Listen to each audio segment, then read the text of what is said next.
Welcome back for another episode on The American Dream. I'm your host, Ashley Boyd, and today we are teeing off at Dubsdread, a historical location in College Park where they are celebrating 100 years. Dubsdread is home to an 18-hole golf course, an award-winning event venue, and an award-winning restaurant. Let's take a look at what this historical location has to offer. So joining us today is Steve Gunter. He's the owner of Dubsdread's Tap Room and event venue. You know, this is an exciting year for Dubsdread. They're celebrating 100 years. That's a huge mark in history. So take us back in time and tell us a little bit about the history and how it all began. Well, we've been fortunate to be a part of this history for 25 years now. It started out life in 1924 as a country club. And it was kind of a fun country club. Legend has it that Mr. Carl Dan, who built the neighborhood and the course, wasn't allowed into Orlando Country Club, so he built his own country club.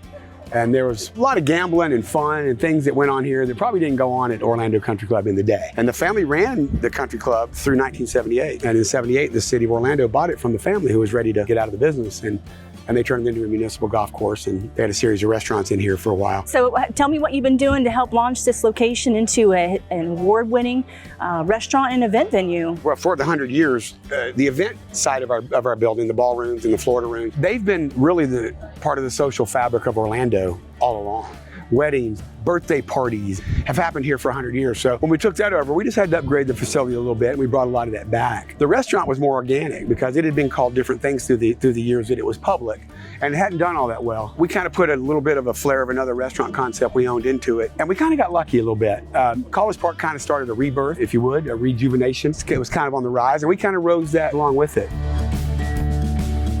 I know you all have won a lot of awards, and it shows in the entrance, so that's tremendous. The most prestigious being we were named one of the top 25 hidden gems in the world based on our service and food score. When the Sentinel called to interview me about that, I was a little obtuse. I didn't even understand it. How could we possibly have won anything? Because I had no idea what it was. But they explained to us that anybody that put hidden gem and high scores get together. We were up there with Paris and Sydney and San Francisco, and then our little place. So we were very proud of that one. Well, looking forward, what's on tap for Dubsdread over the next 5 to 10 years? We continue to expand our venue portfolio. We've taken other event venues on to manage, and at the same time we have found more spaces here that we can use for event. We have a small room called the Fairview Room up in the Pro Shop, which overlooks the lake of the golf course and also serves for smaller events.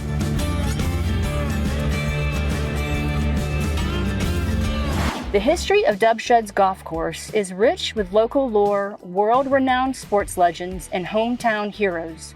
From Carl Dan's initial vision in the early 1920s to Tom Bindelow's original design in 1924 and Mike Dasher's masterful redesign in 2008, Dubsdread has been at the forefront of public golf for a century.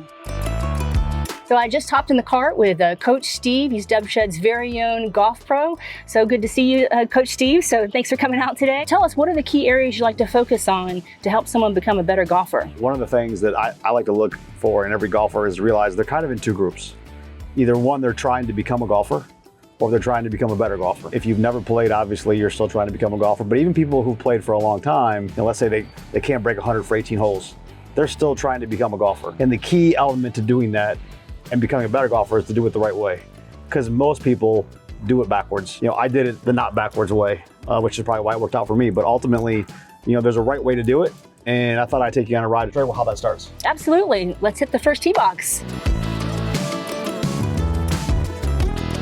Number one goal to become a golfer is to break 100 for 18 holes. And everybody can do that. Everybody. All right. And there's three things that you have to be able to do. And none of them include being a great driver of the golf ball off the tee. The first thing is I got to eliminate clunkers, meaning if I take a swing and I top it, right? Okay. Second thing would be is when I get close to the green, like 50 yards or closer, I got to put the ball onto the green more often. So in both those categories, we know that golfers who don't break 100, statistically average about 6 or more per 18 holes. That's too many, right? You got to average about 3 or less. All right, so if you're playing 9 holes, that means you get like 1.5 clunkers and 1.5 misses. The last thing though is putting.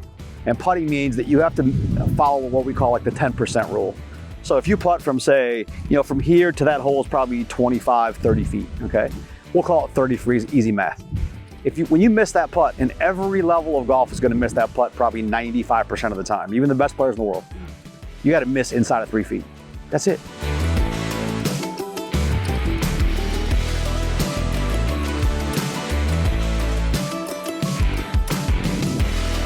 Oh, yes! That was awesome. You know, to commemorate the 100-year anniversary, we made some ball markers, and I'd like to present you a Dubsdread golf course. Oh, I love it. Thank you so much. That's awesome.